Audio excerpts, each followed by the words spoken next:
Assalamualaikum warahmatullahi wabarakatuh. Perkenalkan, nama saya Asyifa M. Munandar. Di sini saya akan mempresentasikan hasil PPT saya yang berjudul Sosialisasi Prodi MPI ke Sekolah SMA Negeri 5 Banda Aceh. Baik, langsung saja ada hasil dan keputusan. Siswa SMA 5 Banda Aceh masih minim informasi tentang program studi manajemen pendidikan Islam. Kurangnya promosi dan pendekatan langsung membuat siswa cenderung memilih jurusan populer yang sudah umum dikenal. Hasil survei menunjukkan rata-rata skor 3,2 yang berarti mayoritas mahasiswa setuju bahwa sosialisasi Prodi MPI ke SMA perlu dilakukan. Berdasarkan wawancara yang kami lakukan dengan Ketua Program Studi MPI, beliau menyatakan setuju dan memberikan dukungan penuh terhadap pelaksanaan kegiatan sosialisasi ini. Baik, pembahasan selanjutnya adalah tujuan sosialisasi. Yang pertama, memberikan informasi yang jelas dan menyeluruh kepada siswa mengenai program studi manajemen pendidikan Islam termasuk kurikulum, keunggulan, dan prospek karir. Yang kedua, membangun ketertarikan siswa untuk memilih Prodi MPI sebagai pilihan studi lanjutan melalui pendekatan langsung dan penyampaian materi yang menarik. Dan yang ketiga, mendorong peningkatan jumlah pendaftar di Prodi MPI dengan memperluas jangkauan promosi dan memperkenalkan profil Prodi secara luas kepada masyarakat pendidikan menengah. Kita lanjut ke pembahasan selanjutnya, yaitu analisis risiko dan peluang. Risiko yang pertama, kurangnya minat siswa terhadap Prodi berbasis keagamaan. Peluangnya meningkatkan pemahaman siswa bahwa MPI mencakup manajemen dan kepemimpinan pendidikan Islam yang relevan di era modern. Risiko yang kedua, jadwal sekolah yang padat menyulitkan pelaksanaan sosialisasi. Peluangnya menyelesaikan waktu dengan kegiatan sekolah atau bekerja sama dengan pihak BK. Risiko yang ketiga, kurangnya pengetahuan siswa tentang MPI. Peluangnya menjadi kesempatan untuk memperkenalkan secara menyeluruh keunggulan dan prospek MPI. Risiko yang keempat, sosialisasi hanya menjangkau sebagian siswa. Peluangnya menyediakan media digital seperti video, flyer, dan video pendek agar informasi menjangkau lebih luas. Selanjutnya ada stakeholder. Stakeholder diantaranya ada mahasiswa MPI, dosen MPI, siswa SMA 5, guru BK SMA 5, dan kepala sekolah. Masing-masingnya ada tipe. Yang pertama, mahasiswa MPI bertipe internal, dosen MPI bertipe internal, siswa SMA 5 bertipe eksternal, guru BK SMA 5 bertipe eksternal, dan kepala sekolah bertipe eksternal. Pihak internal berperan sebagai pelaksana dan pengarah kegiatan, sedangkan pihak eksternal sebagai sasaran utama dan mitra kolaboratif. Pembahasan selanjutnya adalah logical framework.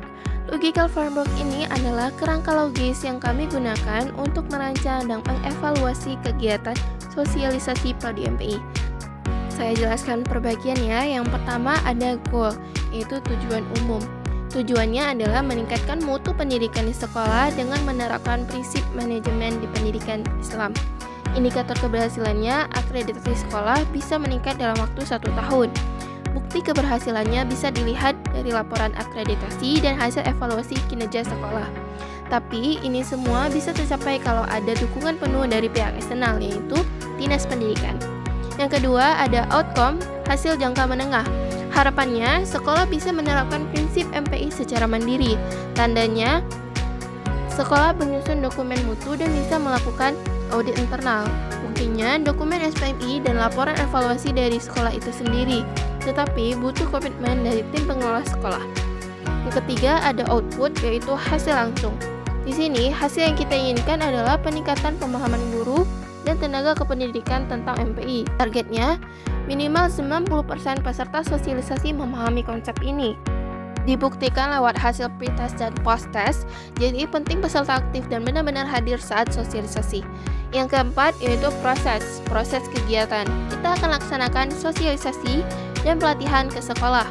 Target minimal ada 1 sesi sosialisasi dan 1 sesi pelatihan. Dibuktikan dengan jadwal, dokumentasi, dan laporan kegiatan. Narasumber juga harus tepat waktu biar kegiatan efektif. Dan yang terakhir ada input, yaitu sumber data. Kita siapkan berbagai kebutuhan seperti modul, MPI, fasilitas pelatihan, narasumber, dan perlengkapan lainnya. Semua itu harus tersedia dalam bentuk cetak dan digital.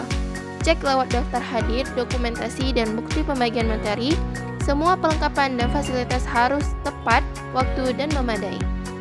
Jadi, kerangka logis ini menunjukkan bahwa kegiatan kami sudah dirancang dari awal, dari input sampai tujuan besar, goal, lengkap dengan indikator dan bukti nyatanya. Pembahasan selanjutnya adalah milestone. Hari pertama, kegiatannya adalah briefing tim, pembagian tugas, dan pembuatan proposal. Hari kedua, kegiatannya desain flyer dan naskah video. Hari ketiga, produksi video promosi MPI. Hari keempat, koordinasi teknis dengan pihak sekolah. Pihak kelima, pelaksanaan sosialisasi langsung. Hari keenam, pengiriman follow up via media digital, WA dan email. Dan hari terakhir, evaluasi kegiatan dan dokumentasi laporan akhir. Pembahasan selanjutnya adalah memprediksi ketidakpastian dan perubahan. Yang pertama, perubahan minat siswa. Tren jurusan populer membuat MPI kurang dikenal. Solusinya, tekankan keunggulan unik MPI, manajemen plus nilai keislaman. Yang kedua, perkembangan teknologi. Informasi lebih banyak dikonsumsi lewat media sosial. Solusinya, gunakan media digital seperti video pendek, flyer interaktif. Yang ketiga, kondisi ekonomi masyarakat. Biaya kuliah bisa menjadi kendala. Solusinya, tawarkan info beasiswa dan program keringanan biaya. Dan yang terakhir, persaingan antar prodi atau kampus. Banyak prodi sejenis yang lebih dulu dikenal. Solusinya, tampilkan keunggulan dan prospek lulusan MPI. Pembahasan selanjutnya adalah produk.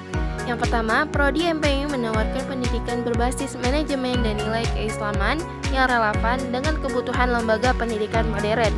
Yang kedua, kurikulum mengikuti standar KKNI dan MBKM, menggunakan metode aktif seperti diskusi, studi khusus, dan praktik lapangan.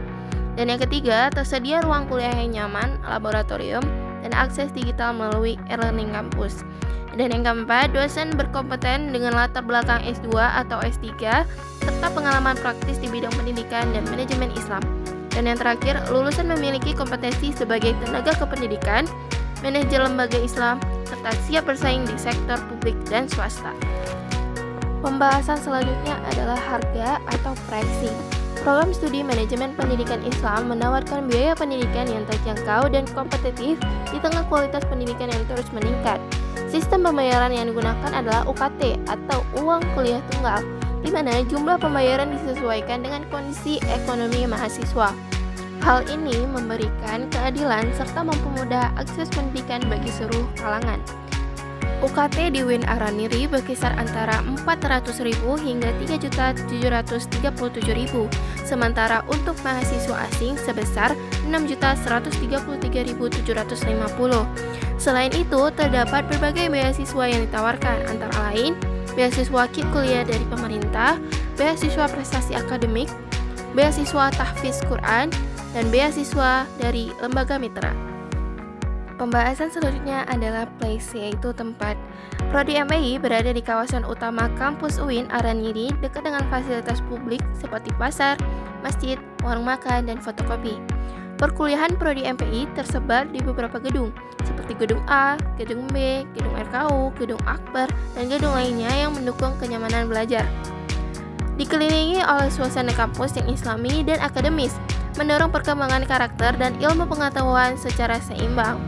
Prodi MPI berada dalam lingkup Fakultas Tarbiyah dan Keguruan, terhubung langsung dengan perpustakaan, laboratorium, dan layanan mahasiswa lainnya. Lokasinya mudah dijangkau dengan kendaraan umum seperti Tangkuban Raja maupun pribadi, memudahkan mobilitas mahasiswa dari dalam dan luar kota. Pembahasan selanjutnya adalah promosi. Media yang digunakan, yang pertama flyer dibagikan saat kunjungan, yang kedua video sosialisasi diputar di kelas dan grup WA, yang ketiga poster dan testimoni alumni. Konten promosi yang pertama keunggulan Prodi MPI, biaya pendidikan dan beasiswa, prospek kerja, dan prestasi mahasiswa dan alumni. Pembahasan selanjutnya adalah people. Yang pertama, tim pelaksana sosialisasi, terdiri dari mahasiswa Prodi MPI yang bertanggung jawab menyusun konsep, menyampaikan materi, serta melakukan promosi secara langsung kepada siswa. Dan yang kedua, dosen pembimbing, memberikan arahan dan memastikan konten sosialisasi sesuai dengan visi, misi, dan kualitas akademik Prodi MPI. Yang ketiga, kepala sekolah dan guru BK, membantu pelaksanaan teknis sosialisasi termasuk penjadwalan dan pengumpulan peserta dari kalangan siswa. Dan yang terakhir, ada siswa sebagai target utama yang diharapkan mendapatkan informasi yang jelas mengenai Prodi MPI sebagai pertimbangan studi lanjutan. Selanjutnya ada proses. Yang pertama, proses penerimaan mahasiswa baru. Info lengkap bisa diakses melalui website UIN Araniri dan media sosial kampus seperti Instagram @win_araniri_official. Pendaftaran dilakukan secara daring. Yang kedua, proses pembelajaran menggunakan pendekatan blended learning, tatap muka dan daring disertai pembimbingan intensif. Dan yang ketiga, evaluasi akademik, ujian tengah dan akhir semester, tugas proyek, dan observasi lapangan sebagai bentuk penilaian yang menyeluruh. Pembahasan selanjutnya adalah physical evidence. Yang pertama, gedung dan fasilitas kampus. Yang kedua, laboratorium dan perpustakaan. Yang ketiga, sertifikat dan dokumen akademik.